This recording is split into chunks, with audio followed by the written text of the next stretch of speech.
Josué chapitre 11. Jabal, roi de Hatzor, ayant appris ces choses, envoya des messagers à Jobab, roi de Madon, au roi de Shimron, au roi d'Akshaph, au roi qui était au nord, dans la montagne, dans la plaine du Haut-Midi de Kinéret, dans la vallée et sur les hauteurs de Dor, à l'Occident, aux Cananéens de l'Orient et de l'Occident, aux Amoréens, aux Hétiens, aux Phéréziens, aux Jébusiens dans la montagne, aux Éviens au pied de l'Hermon, dans le pays de Mitzpah. Ils sortirent, eux et toutes leurs armées avec eux, formant un peuple innombrable, comme le sable qui est sur le bord de la mer, et ayant des chevaux et des chars en très grande quantité. Tous ces rois fixèrent un lieu de réunion et vinrent camper ensemble près des eaux de Mérom pour combattre contre Israël. L'Éternel dit à Josué, ne les crains point, car demain, à ce moment-ci, je les livrerai tous frappés devant Israël. Tu couperas les jarrets à leurs chevaux et tu brûleras au feu leurs chars. Josué, avec tous ces gens de guerre, arriva subitement sur eux, près des eaux de Mérom, et ils se précipitèrent au milieu d'eux. L'Éternel les livra entre les mains d'Israël.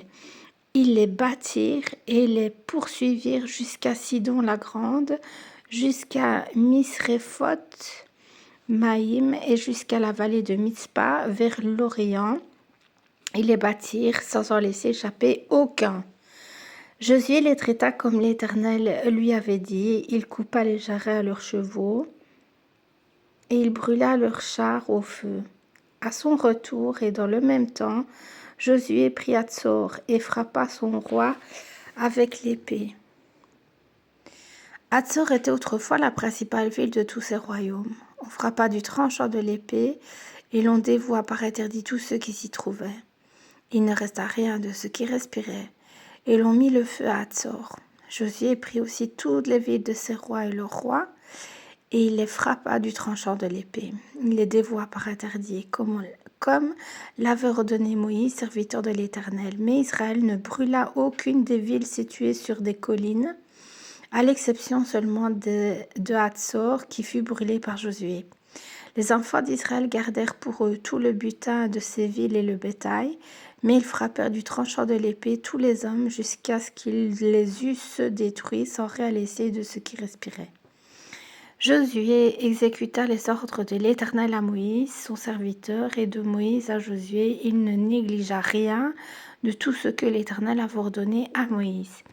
C'est ainsi que Josué s'empara de tout ce pays, de la montagne, de tout le Midi, de tout le pays de Gozen, de la vallée, de la plaine, de la montagne d'Israël et de ses vallées, depuis la montagne nue qui s'élève vers Séhir jusqu'à Baal-Gad, dans la vallée du Liban, au pied de la montagne de d'Hermon. Il prit tous leurs rois, les frappa et les fit mourir. La guerre que soutint Josué contre tous ces rois fut de longue durée. Il n'y eut aucune ville qui fit la paix avec les enfants d'Israël, excepté Gabaon, habité par les Éviens. Ils les prirent toutes en combattant, car l'Éternel permit que ces peuples s'obstinassent à faire la guerre contre Israël, afin qu'Israël les dévoie par interdit sans qu'il y eût pour eux de miséricorde, et qu'il les détruisit comme l'Éternel avait ordonné à Moïse. Dans le même temps, Josué se mit en marche et il extermina les Anakim de la montagne d'Hébron, de Débir, d'Anab, de toute la montagne de Juda et de toute la montagne d'Israël. Josué les dévoua par interdit avec leurs villes. Il ne resta point d'Anakim dans le pays des enfants d'Israël. Il n'en resta qu'à Gaza, à Gath et à Asdod. Josué s'empara donc de tout le pays selon tout ce que l'Éternel avait dit à Moïse, et Josué le donna en héritage à Israël, à chacun sa portion d'après leur tribu. Puis le pays fut en repos et sans guerre.